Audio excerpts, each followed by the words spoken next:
आज आपण orange cake बनवूयात।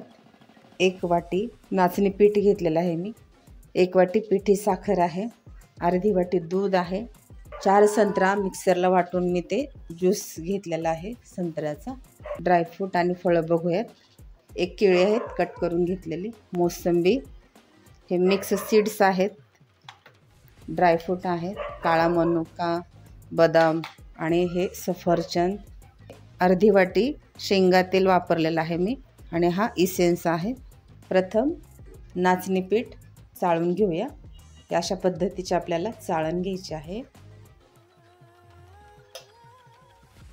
चाळत असतानाच बेकिंग पावडर आणि सोडा टाकूया। चवीपुरतं थोडंसं मीठ।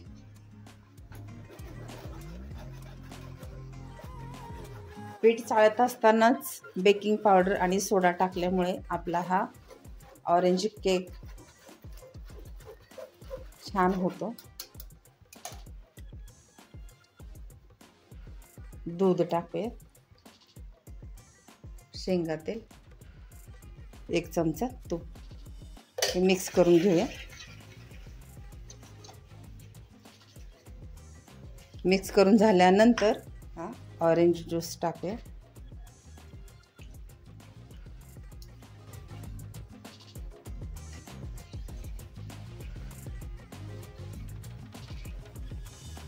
ऑरेंज ज्यूस आपल्याला लागेल तसा टाकायचा आहे। ड्रायफ्रूट, मिक्स सीड्स, सर्व फळे, सफरचंद, पेरू सुद्धा मी घेतलेला आहे, मोसंबी आहे आणि हे केळी, साखर टाकूया। आवडीनुसार कमी जास्त साखर वापरायची आहे आपल्याला। तुम्हाला जर साखरेचा केक नको असेल तर तुम्ही गुळाचा वापर करू शकता।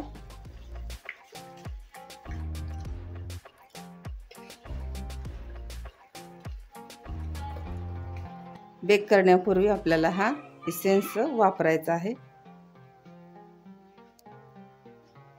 परत एक वेळेस मिक्स करूया।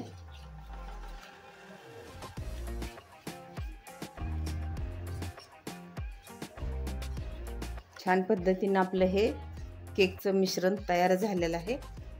याला आता आपण बेक करून घेऊया। बेक करण्यासाठी हे पसरट भांड मी घेतलेलं आहे। केक चिकटू नये म्हणून थोडंसं तेल वापरूया।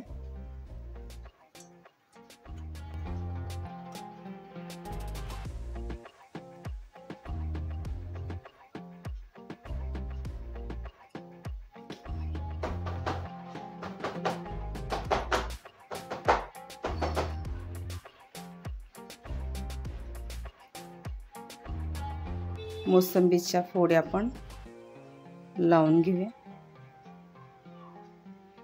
आणि केळी,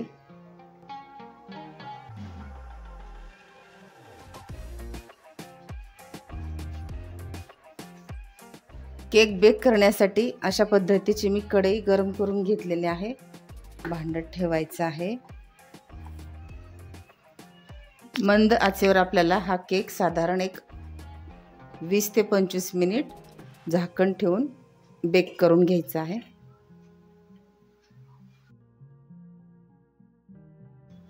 हा आपला ऑरेंज केक तयार झालेला आहे। मिश्रण जास्त झालं असल्यामुळे मी 2 बॅचमध्ये वाफवून घेतलेला आहे। हा प्लेन आहे, कट करून घेऊया।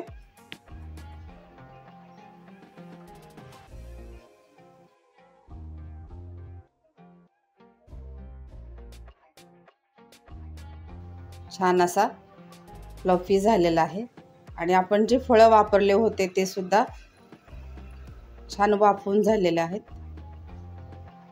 अशा पद्धतीने आपला हा ऑरेंज केक तयार झालेला आहे। साधी आणि सोपी रेसिपी आहे त्या साहित्यापासून आणि आपल्या घरामध्ये फळं तर नेहमीच असतात, त्यामुळे मी हा वेगळ्या पद्धतीचा केक बनवण्याचा प्रयत्न केलेला आहे। तुम्ही सुद्धा ही रेसिपी नक्की बनवून बघा आणि आपल्या चॅनलला सबस्क्राईब करा। बाय।